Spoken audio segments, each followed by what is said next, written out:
Break के बाद एक बार फिर से आपका स्वागत है हमारे इस खास कार्यक्रम वास्तु ज्योतिष सागर में। जी हां, अभी का कार्यक्रम जिसमें आपको समस्याओं का समाधान मिलता है। कार्यक्रम को आगे बढ़ाने से पहले आपको बता दें कि आपके टीवी स्क्रीन पर फ्लैश हो रहे हैं संजय जैन जी के नंबर्स। इन पर आप कांटेक्ट करके अपनी समस्याओं का समाधान प्राप्त कर सकते हैं। सर, हमारे पास अगला मेल जो आया है वो शिव प्रसाद जी के यहाँ से आया है। जन्म तिथि इनकी है 7 अगस्त 1981। जन्म का समय सुबह के 8 बजे। उज्जैन से मेल करते हैं। कहते हैं शादी को कई साल होने पर भी अभी पुत्र या पुत्री रत्न की प्राप्ति नहीं हुई है, कोई उपाय बतलाइए। शिव प्रसाद जी, आपको एक मैं छोटा सा उपाय बताता हूँ।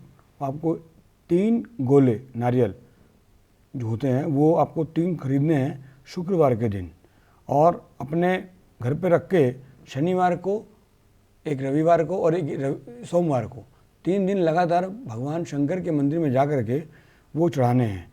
इतना करने से 1 साल के अंदर आपके यहाँ बच्चे की किलकारी जरूर गूंजेगी, और ज़रूर कोई ना कोई लड़का या लड़की जो भी हो वो आपके यहाँ 1 साल के अंदर उम्मीद है कि हो जाएगा। जी बिल्कुल। तो शिव प्रसाद जी, आपने जाना 1 साल का इंतज़ार, जो उपाय बतलाए गए हैं उसका कीजिए पालन, आपको ज़रूर से संतान की प्राप्ति होगी। हमारे पास अगला मेल जो आया है वो रंजीत सिंह जी का आया है, और इन्होंने जो जन्म तिथि भेजी है वो है 9 जनवरी 1987, और ये झारखंड से मेल करते हैं। ये कहते हैं सर कि ये एक लड़की को पसंद करते हैं, लेकिन लड़की के माँ बाप जो हैं वो राजी नहीं हैं और ये उनसे शादी करना चाहते हैं। कोई उपाय बतलाएं कि जिन्हें ये पसंद करते हैं वही इनकी जीवन संगनी हो। रंजीत जी, जैसा कि मैं देख रहा हूँ, आपको जो करना है वो क्या करना है, आपकी पत्री के अनुसार आपको 11 दिन तक भगवान शंकर के मंदिर में ही गोले चढ़ाने हैं। सूखा गोला हो या गीला गोला, नारियल हो, जो भी आप चाहें वो चढ़ा सकते हैं। इतना करने से, और अपने पिता को, उनके पिता को तो आप बोल नहीं सकते, अपने पिता का एक थोड़ा सा सम्मान रखना है, किसी भी बात से उनको कन्विंस करना है। इतना करने से दोनों के बीच में, दोनों परिवारों के बीच में संबंध अच्छे हो जाएंगे, और मुझे लगता है कि आने वाले जल्दी ही आपके जो आपको जिस लड़की को पसंद करते हो वो आपका काम, आपके शादी के योग बन जाएंगे। जी बिल्कुल। सर, आपने कहा कि भगवान शिव की आराधना करें उससे ही काम बन सकता है, लेकिन सर यहाँ पर बात अलग दूसरे जाति की भी है, तो जो सामाजिक परिदृश्य है उसके अनुसार भी इन्हें बहुत समस्याओं का सामना करना पड़ रहा है। जहाँ तक इसकी बात है कि अपना जो जाति की बात है, यही है, ये जाति धर्म ये जो है ये इंसान ने बनाए हैं, भगवान ने नहीं बनाए हैं। हमें अपनी समस्या को लेकर के जा रहे हैं भगवान के चरणों में कि हे प्रभु, ये हमारी समस्या है और ये आपके द्वारा हमें हल करानी है। भगवान के यहाँ कहीं ऐसा नहीं है कि कोई हिंदू है, कोई मुसलमान है, कोई किसी जात से है, कोई किसी बिरादरी से है, या कोई ऐसा कुछ भी नहीं है।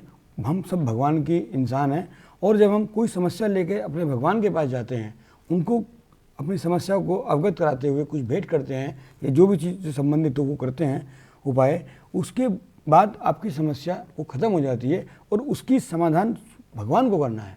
और वो पॉजिटिव आपको, जब एक इच्छा व्यक्त की है आपने कि हाँ मेरे को ये लड़की पसंद है, उस लड़की की इच्छा है, आपको वो पसंद है, तो निश्चित रूप से ये भी भगवान की ही एक सोच है कि इन दोनों का मिलन होना चाहिए। तो जब वो इतना करेंगे तो निश्चित रूप से आप ये समझ लीजिए कि ये रंजीत जी की जो समस्या है ये बिल्कुल दूर हो जाएगी, और इनका जो सोचना है वो पॉजिटिव आएगा। जी बिल्कुल। तो रंजीत सिंह जी, आपने देखा कि क्या करना है आपको, कीजिए उपाय। निसंदेह जिन्हें आप पसंद करते हैं वही आपकी जीवन संगनी होगी। आगे जो अगला मेल है वो विनोद जी के यहाँ से आया है, और इन्होंने जो अपनी जन्म तिथि भेजी है वो इन्हें नहीं पता है, जन्म तिथि इन्होंने नहीं भेजी है। रोहिणी दिल्ली से मेल करते हैं, और ये वास्तु से संबंधित जवाब जानना चाह रहे हैं। ये कह रहे हैं कि मैंने आपको अपने घर का नक्शा भेजा है, और अपने सोने की स्थिति जो उनकी है वो भी उन्होंने आपको भेजा है। ये जानना चाह रहे हैं कि क्या वो सही है, क्या वो इनकी आमदनी, इनके व्यापार में सार्थक है जो इनके सोने की दिशा है। साथ ही साथ दूसरा सवाल भी उन्होंने पूछा है, कहा है कि मेरे घर के जीने के नीचे जो है बहुत सारे इन्होंने बेकार के सामान भर रखे हैं, क्या ये कहीं ना कहीं बाधक है इनकी प्रगति में, घर की जो सकारात्मक ऊर्जा है उसमें कहीं ना कहीं बाधक है। दोनों सवालों के जवाब ये जानना चाह रहे हैं। पहले मैं इनके दूसरे क्वेश्चन का जवाब दे दूं, पहले का बाद में दूंगा। पहले दूसरे क्वेश्चन का जवाब ये है कि किसी भी प्रकार का कूड़ा या कोई भी वस्तु जो बेकार यूज़फुल नहीं है वो घर के अंदर रखना किसी भी स्थान पे, ज़रूरी नहीं कि आपकी जीने के नीचे रखी जाए या कहीं भी रखी जाए, कहीं पर भी रखना उचित नहीं है।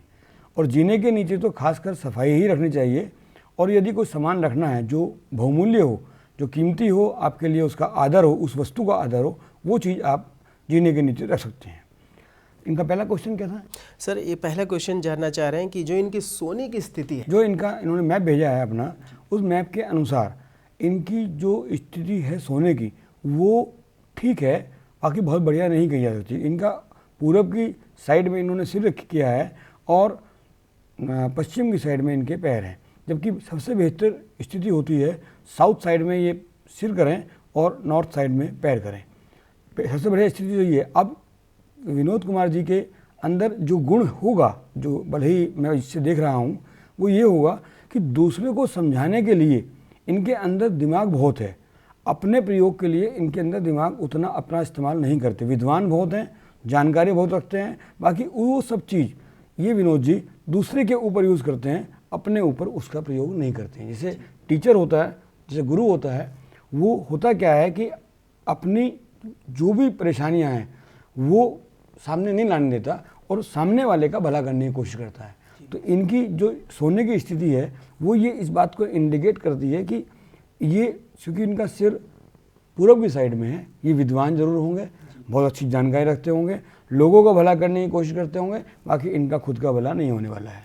तो इनको स्थिति बेटर करने के लिए इनको दक्षिण दिशा में सिर करके सोना चाहिए और उसको करने के बाद इनको अपने अंदर ऐसी स्थिति जाहिर होगी कि मेरे को किस चीज़ से लाभ होगा। वो जब जो चीज़ को उनको लाभ होगा वो काम ये करेंगे और उसी तरीके से ये अपने जो जिससे भी बात करेंगे वो उस व्यक्ति से करेंगे जो इनकी फेवर में होगा, जिससे इनको लाभ मिलेगा। जी बिल्कुल सर, आपने कहा कि पूर्व की दिशा में अगर सोए तो ज्ञान की प्राप्ति होती है, लेकिन कई ऐसे लोग हैं जो पढ़े लिखे नहीं हैं, पूर्व की दिशा में वो सोते हैं तो उन्हें उतनी ज्ञान की प्राप्ति नहीं होती है। तो ये रीज़न मुझे समझ में नहीं आया कि पूर्व दिशा में सोने से ज्ञान की प्राप्ति होती है। पूर्व की दिशा के लिए मैंने बताया है रंजीत जी आपको, उसके लिए ये खासकर जब तक आपको पूर्व की दिशा में सोना चाहिए जब तक आप स्टूडेंट लाइफ में हैं।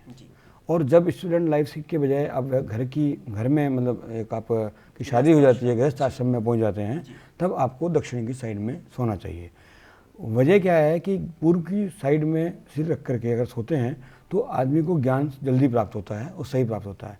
इसका मतलब ये नहीं कि आप पढ़ना बंद कर दें, पढ़ाई पढ़ेंगे तभी तो समझ में आएगी ना। अब मान लिया कोई व्यक्ति नहीं पढ़ना चाहता या पढ़ता ही नहीं है तो उसके लिए तो कोई दिशा या कोई चीज़ नहीं करेगी, या उनके लिए उनकी कुंडली में ही ऐसा कुछ योग बना हुआ है कि जो उनको उतनी ज़्यादा शिक्षा नहीं है, उसके लिए तो कुछ नहीं। बाकी वे लोग भी समझदार बहुत होते हैं। मतलब को मैं बता दूं कि भले ही एक रिक्शा चलाने वाला हो, भले ही एक कोई छोटा काम करने वाला हो, बाकी उसकी पहुंच, उसकी सोच बहुत ऊंची होती है क्योंकि वो ज्ञानी हो गया है। पहले ज़माने में क्या होता था कि मान लिया ये व्यक्ति को उतनी समझ ही नहीं होती थी कि आगे क्या होगा। आज एक छोटा व्यक्ति एक बड़े से बड़े मिनिस्टर्स की अप्रोच रखता है। उसका कारण ये है कि यदि वो व्यक्ति सही पढ़ा लिखा है, सही जानकारी रखता है, तो वो भी व्यक्ति अच्छी से अच्छी जानकारी प्राप्त कर सकता है, अच्छे लोगों के बीच में संपर्क स्थापित कर सकता है। पूर्व की दिशा में जो सोता है उसको ज्ञान प्राप्त होता है, और वो ज्ञान किसी भी प्रकार का हो सकता है। इसीलिए कहते हैं कि जब तक स्टूडेंट लाइफ है जब तक आपको पूर्व की दिशा में सिर करके सोना चाहिए। बाकी एक सर्टेन एज के बाद आप अपना एंजॉय कीजिए, लाइफ को एंजॉय कीजिए, उसके लिए आपको दक्षिण साइड में सोना चाहिए। तो विनोद जी, आपने जाना कि क्या करना है आपको, तो जो उपाय बतलाए गए हैं उसका कीजिए पालन, और जो आपने नक्शा भेजा है उसके अनुसार आपको बताए गए हैं उपाय। हमारे पास दूसरा मेल आया है, वो भी वास्तु से संबंधित ही है। राजीव शर्मा जी मेल करते हैं बिहार राजगीर से, और ये कहते हैं कि जन्मतिथि तो हमें नहीं पता, आपको नक्शा भेज रहे हैं, और इनका कहना है कि इनके घर में जो शौचालय और रसोई घर की स्थिति है वो सही नहीं है। किसी ने ऐसा इनसे कहा है, ये किसी ने ये भी कहा है कि इसे तोड़वा डालिए और स्थान जो है दोनों के बदल दीजिए। क्या ये सही है? क्या सही दिशा होगी, ये बतलाइए। शर्मा जी, जैसा कि आपको हमारे प्रोग्राम से जाहिर होता है कि हम कभी भी किसी भी व्यक्ति को तोड़ फोड़ की सलाह नहीं देते। भगवान की अति अनुकंपा होती है जब कोई व्यक्ति को इस धरती पे मकान जैसी चीज़ मिल जाती है। उसको बार बार तोड़ना, बार बार उसको अलटना पलटना, इधर उधर करना बहुत गलत है। आसान भी नहीं है, और जो व्यवस्था है उसके हिसाब से भी आपका शनि और मंगल दोनों ही खराब होते हैं यदि आप बार बार अपने मकान को तोड़ा फोड़ी करते हैं। आपकी जो मैं नक्शा देख रहा हूँ, इसके अंदर जो दोष है उसको ऐसा मत सोचिए कि ये ऐसा इतना बड़ा दोष है कि इसके बगैर आपको कुछ हो जाएगा।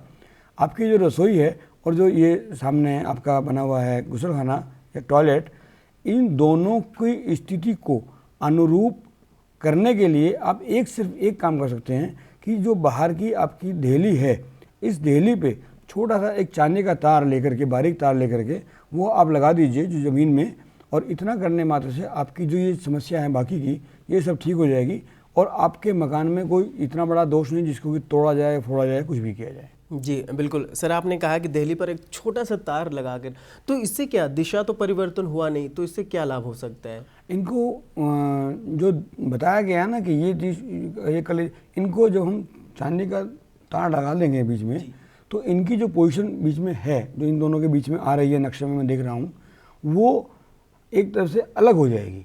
चांदी का जो तार होता है वो चांदी कहलाती है चंद्रमा की, और जैसे समुद्र को अलग करने के लिए धरती बनी है, धरती के और समुद्र में पार्ट अलग हुआ है, मिट्टी है, तो इसी तरीके से चांदी के तार को अगर हम लगा देते हैं तो उससे ये जो हिस्सा है जो दोषपूर्ण दिखाई दे रहा है इनके नक्शे में, इसको अलग कर दिया जाता है। और आर्टिफिशियल तरीके से अगर हम इस तरह कर देते हैं तो ये इनको दोष नहीं देगा, और जो इनके अंदर इस तरह की भावना आ रही है कि इसे तोड़ दिया जाए, इसे कर दिया जाए, ये इनको नहीं करने चाहिए। अगर कोई विशेष परेशानी है तो अपनी कोई भी जो समस्या है उस समस्या को बताएं और डायरेक्ट हमसे पूछें, हम आप उसका सीधा समाधान बताएंगे। क्योंकि अगर वास्तु की समस्या होती तो घर के अंदर सारे के सारे ही परेशान होते।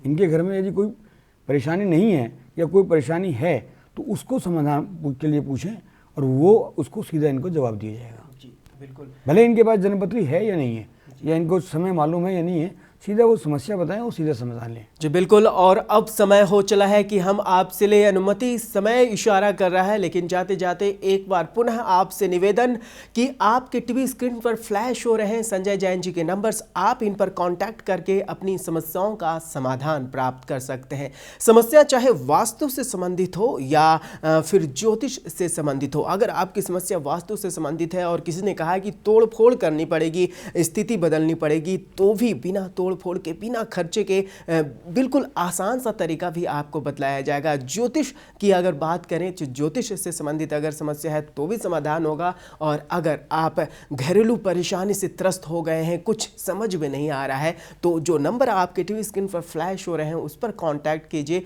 आपकी समस्याओं का समाधान किया जाएगा। आज के लिए वास्तु ज्योतिष सागर कार्यक्रम में इतना ही। अगले अंक में हम पुनः हाजिर होंगे और आपकी समस्याओं का समाधान जानेंगे सुप्रसिद्ध वास्तु विशेषज्ञ संजय जैन जी से। सर, आप हमारे कार्यक्रम में आए, आपका बहुत बहुत धन्यवाद। नमस्कार। नमस्कार।